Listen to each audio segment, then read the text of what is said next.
we are going to talk about the 5 biggest mistakes.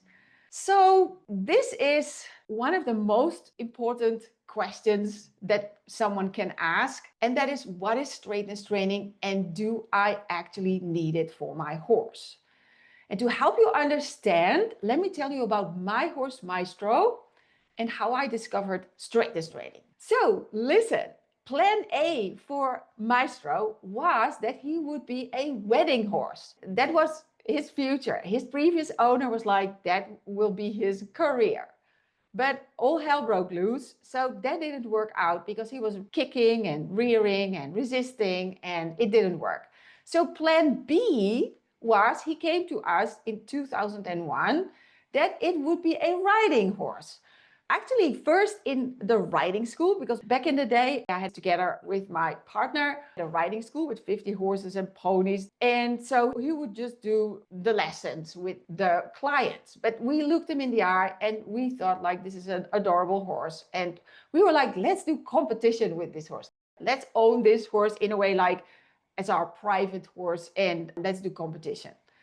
Well, this is what my reality was. It was rearing all the time, rushing, running, resisting my aids. Riding was a disaster, launching was a disaster, and riding and launching are the two things we do when we are in sports dressage.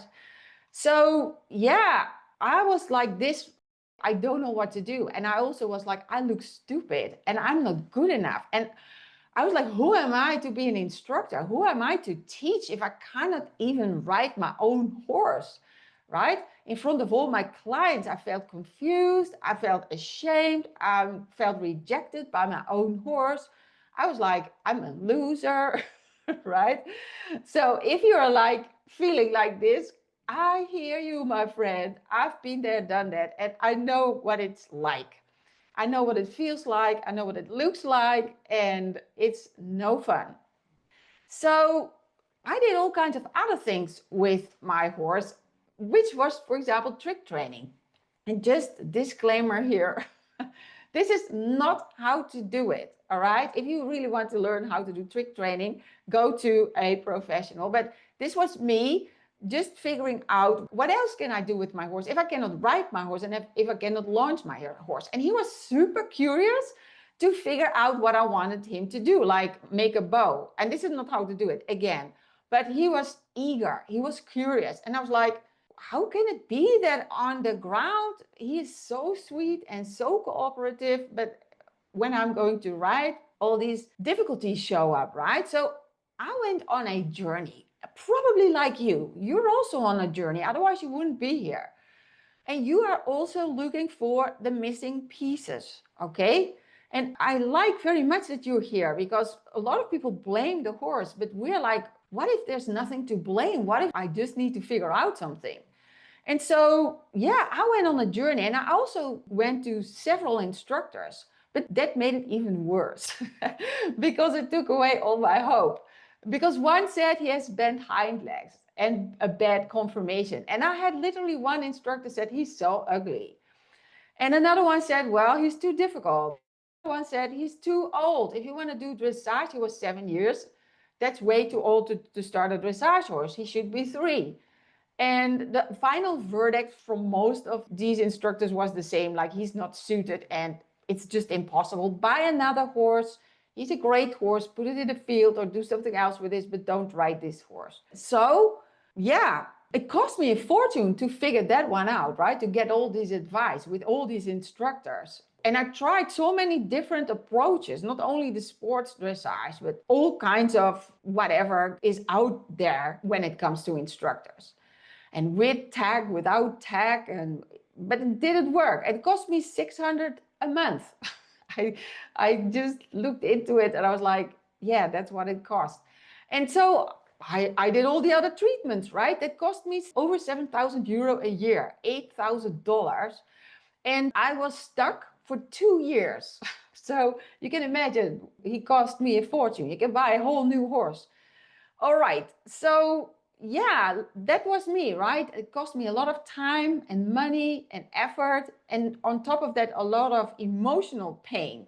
emotional suffering and hurt and frustration and sleepless nights. And I almost gave up. Especially it was winter and there was a lot of snow and doom and gloom. And I was like, what am I doing?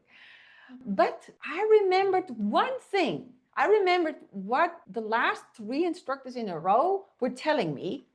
And they were speaking about the old grandmasters. Why old? Because they were from the 16th, 17th, 18th century.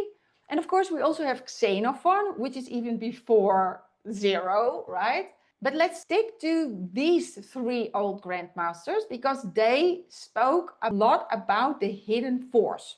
And it's Antoine de Pluvinel, it's François Robichon de la Gurinière, and Gustav Steinbrecht.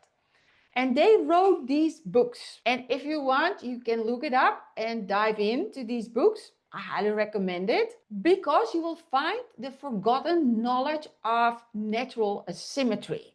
And they were talking about it. There were a lot of pictures about the symptoms. This is, for example, the book with Gurinière, where he speaks about cross canter and canter in front, trotting in behind, or horses who move like a bear, right? Lateral.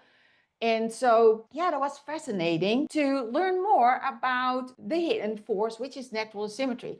Now, most of you probably know that a horse carries more weight on the front legs. Everybody can figure that one out because a horse has 4 legs, and on this side of the horse is the neck and the head. Right? And that weighs a lot of pounds or kilos. So no wonder that most weight is on the front leg, especially if they bring the head and the neck very much down to the ground. And actually it's a good thing because it's something for survival. It generates an automatic movement forward, which is a good thing because the grass is finished and then they move forward and there's fresh grass, right? So it's a great invention of Mother Nature. The thing is, when we start to ride our horse, it totally backfires. So that was when a light bulb went off for me, because I figured out that my horse Maestro was extremely right-bended. So what does that mean? That a horse, if you look at it from above, that there's a sort of tendency to bend to the right. And we will dive into that in more detail in a sec, but that is mistake number 1. That is the mistake I made, that I even had no clue if my horse was a left or a right bended horse. I had never heard of it, all right? I just didn't know.